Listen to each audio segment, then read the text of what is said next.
Well, I remember Gough as having a sense of Australian identity, a sense of Australia's purpose as a nation, not as an appendage to other nations. His first visit to China was criticised at the time, but it was before Nixon opened the door to China. My first visit overseas was to Japan and China was really the target of that visit, because I wanted China to understand that the policies that Gough had introduced were bipartisan policies for Australia, and that it was not only he and the Labor Party, but I and the Liberal Party thought the relationship was enormously important for Australia in future years. So, in external things, there are many. He touched Australian life in so many ways, in arts, music, opera, ballet, perhaps in literature more than anything else. People felt, I think, released, able to write what they might not have been able to write before. I think they could always write exactly what they wanted, but there was a new spirit abroad which he seemed to introduce and which infected people in positive ways. And as a man, how will you remember him? Larger than life sometimes, most formidable opponent in political terms, but as somebody who was clearly very, very close to Margaret, somebody who was very close to his family, as somebody who I like to believe became a good friend.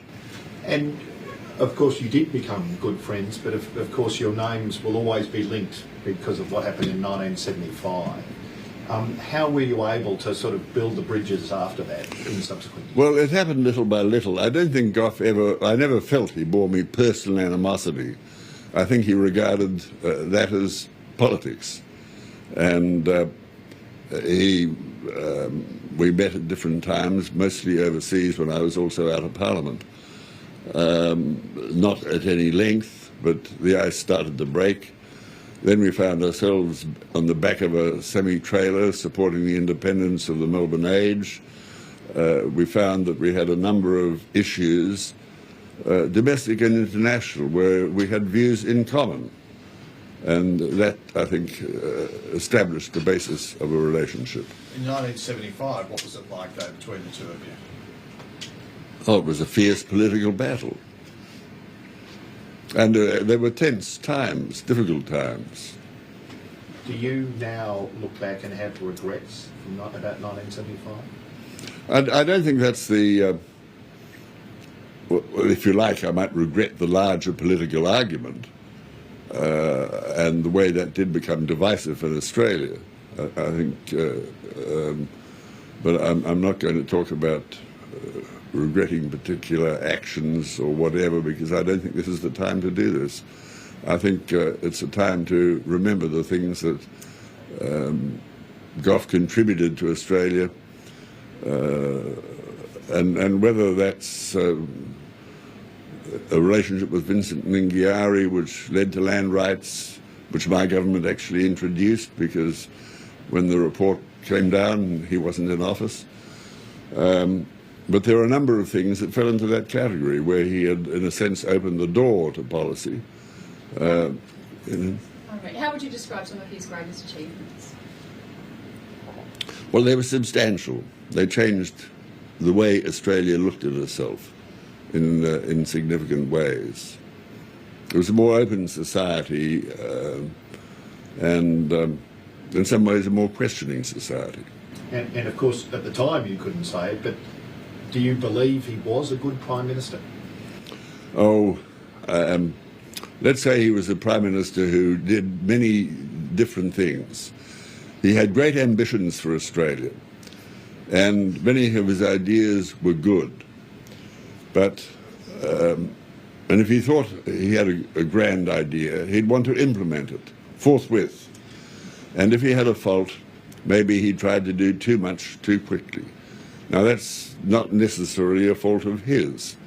It's perhaps a fault in part the Labour Party had been out of office for 23 years, and he especially had built an agenda for the Labour Party, which he wanted to see fulfilled as quickly as possible. Were you surprised, though, with the... Australia's seen as a strong democracy, Mr Fraser. How do you think Gough Whitlam contributed to that? A strong democracy. A strong democracy. Well, that's really getting to the point of 1975, which I don't think has ever really been understood. And I'm not sure that, this to me isn't the environment to go into that.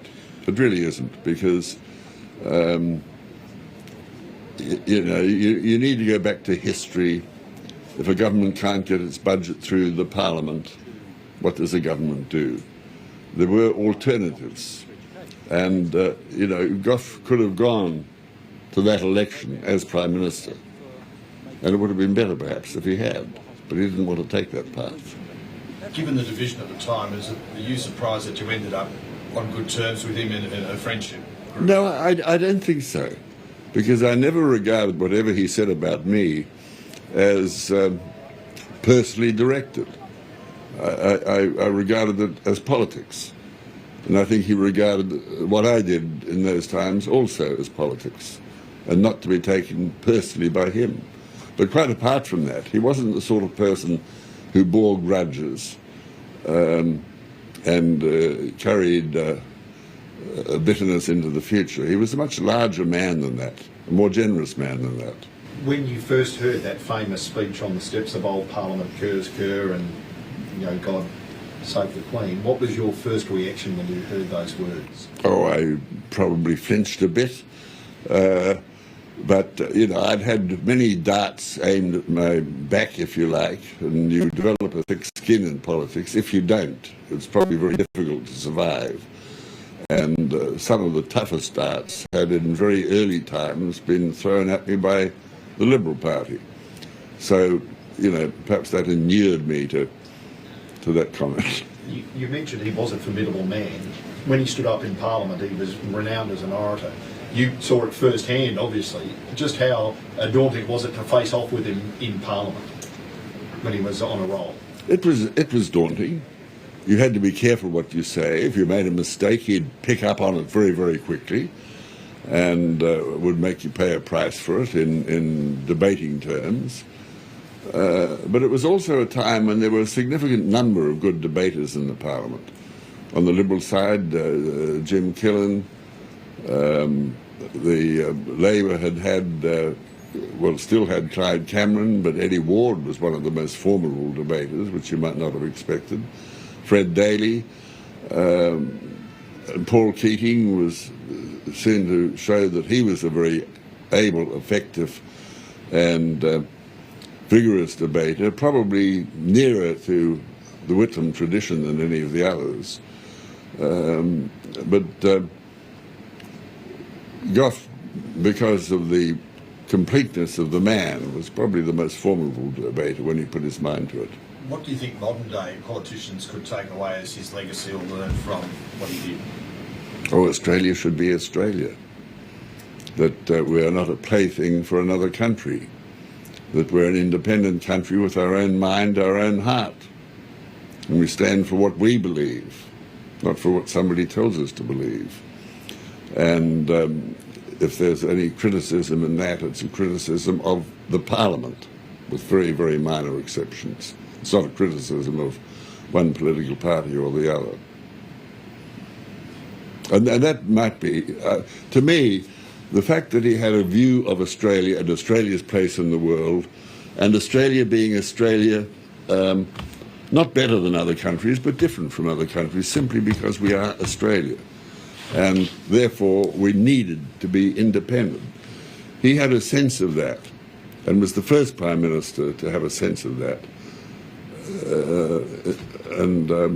Something that we've lost over the last 20, 25 years. When did you last speak to him? Sometime earlier this year, in his office. Can you share what you talked about? Oh, we probably didn't talk about anything all that important. I was just calling on him to pay my respects and say hello. He'd been in a nursing home, and it had become a little difficult to have a vigorous conversation. But when I went to Sydney, I'd contact his office and find out if he's going to. He was still going to his office 3 or 4 times a week. He had an absolutely devoted staff who looked after him in many ways, and they'd hope to keep the ball rolling if he was at a loss for a word or something. Thank you very much. Thank you. Thank you.